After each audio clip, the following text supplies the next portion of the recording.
Hi, this is Kathy Salisbury, the director of the Ambler Arboretum of Temple University, and today I thought I'd give you a little bit different perspective than the way we usually go on tours and walk through the gardens. So here we see the Red Barn Gym and our Visitor Center display garden and our historic cold frames and the Women's National Farm and Garden Association Visitor Center. And if we turn around from those, we have this nice little path here that leads to the herb garden and also to the formal gardens area.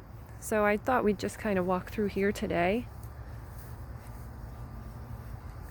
And I just wanted to show you one of my favorite combinations. I love fall in the garden because you can get these combinations of fruits and flowers together that just look so pretty. And so here we have the pink fruits of Viburnum nudum, and so this is called Nannyberry Viburnum, and this viburnum has these great kind of shiny green leaves. Doesn't look much like a viburnum at all, but these fruits are just wonderful, and eventually they'll turn blue, but they start out this pink. And the flower that we see here is New York ironweed, Vernonia novaboracensis, and so just the combination of that deep purple and these pink fruits just really was striking to me as I walked past it earlier today, and I thought I'd like to share it with you. So it's nice to think about combinations, that you don't just have to think about combinations of fruit, but you can think of fruit and flowers together. And so they're both native in this case, and of course the viburnum's a shrub, and the deer don't tend to eat it here, at least, and the same for the Vernonia. The deer tend to leave both of these alone. You can see those shiny green leaves of the viburnum. So I just really think this combination is stunning. Eventually the viburnum will get this great fall color, kind of a maroon fall color, and those berries will turn blue and the flowers will fade, but it'll still have really nice color combination. So we'll walk up the pathway a little bit towards the herb garden. And we will not cut through where everybody likes to cut through, trying to block that path. We'll walk around onto the Hilda Justice Terrace. Take a look at this nice American smoke bush, Cotinus obovatus. This is just getting ready to get its beautiful fall colors, so I'm sure we'll highlight that at another time. And the flowers right now on Abelia grandiflora, so they're blooming. This is a nice, it's non-native, nice semi-evergreen, late flowering shrub, arching habit. Really tough plant, tolerates with all kinds of conditions here. So we walk into the herb garden. If we keep going through that pergola there, that leads down into the formal native garden. And we're just going to take a walk around. So here we have the herb garden. And it's planted, there's 3 parterres. And we focus on culinary, medicinal, and aromatic herbs. So, of course, herbs you use for cooking, herbs that you can find that make the fragrances in different products that we use, like shampoos and soaps, and also medicinal herbs, so herbs that have been used in traditional medicine or by Native Americans traditionally for healing. And so we'll highlight a couple in here. We also find that we get some caterpillars in here. We have fennel. Much of this is culinary.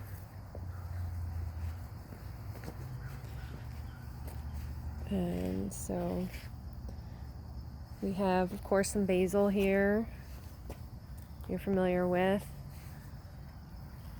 And this is pineapple sage. This will bloom bright red later in the fall. Sometimes after the hummingbirds are even done, but this will bloom. Then you crush the leaves, kind of smells like pineapple sage. Here's more.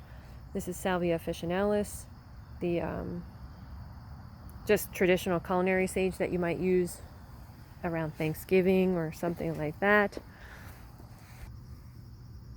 These lovelies are Lipia graveolens, the Mexican oregano. Really nice late flowers here, smell really good too. We have different kinds of rosemary in the garden, some more upright and some more prostrate. We take them all in the winter. We dig them up and we overwinter them in the greenhouse. So we just replant them out every year. These are not coming back each year here. Of course, we have lemongrass. This is one of my favorites. Lemongrass. You smell this and it just, oh, it smells so good, like lemon. And more pineapple sage. We have a bunch of different kinds of scented geraniums out here. We have some calendula or pot marigolds, which of course are edible.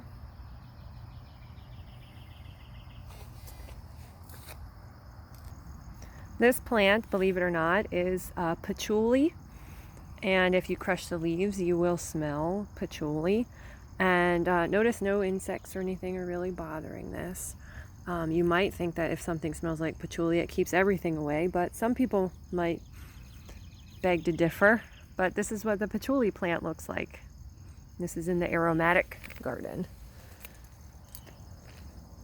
More calendulas and scented geraniums. Lemon verbena here. Again, another one, you crush the leaf, it smells like lemon. And in the medicinal garden, we have some alchemilla blooming, lady's mantle, and there's some digitalis in here, which of course is has been used for heart medicine, but of course it's toxic, so you don't want to just self-administer anything from here. So that's the herb garden. Oh, and let's see, well, I just want to highlight the sculpture here in the center of the herb garden. You can see it's of a woman and a child, and they're planting plants here, and it says, gardening is a craft, a science, and an art. To practice it well requires the enthusiasm of the true amateur and the understanding of the true student. And Louise Bush Brown and James Bush Brown said that. And of course they are the folks who designed our formal perennial gardens and were the director of the Pennsylvania School of Horticulture for Women.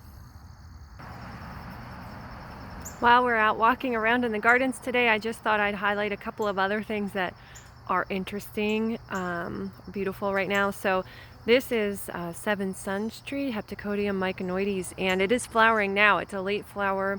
And what's really cool about this is even after the flowers drop, the sepals remain behind and they turn bright red. And so it almost is like a second flowering on this. If you just walking up to this, it is super fragrant. It smells really good. It's called Seven Suns because the little white flowers are in clusters of 7 usually.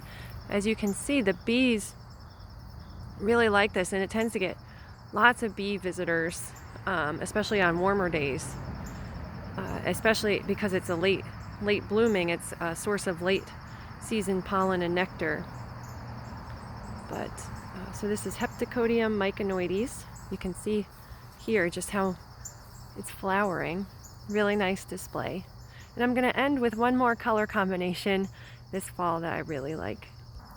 So here I am closer to Meeting House Road next to the facilities building, and I just wanted to show this color combination. So this is Viburnum setigerum form aurantiacum, and so this is an orange berried variety of the T. viburnum. So you can see that here, and then it's also combined with this Calicarpa dichotoma, the purple beautyberry here. And we know this isn't the native purple beautyberry because those would be very close, the fruits would be very close to the stem. You wouldn't be able to see any space between the stem and the berries on the native beautyberry. So this is the Japanese. So this is Calicarpa dichotoma. But I really love the combination of these orange fruits of this T. viburnum and the purple, the amethyst, of the fruit of the purple beautyberry. So I just think that it's a lovely combination. So I'd like to leave that little bit of early fall display with you as we near the end of summer, and looking forward to seeing you in the gardens and having you come and visit. And take good care.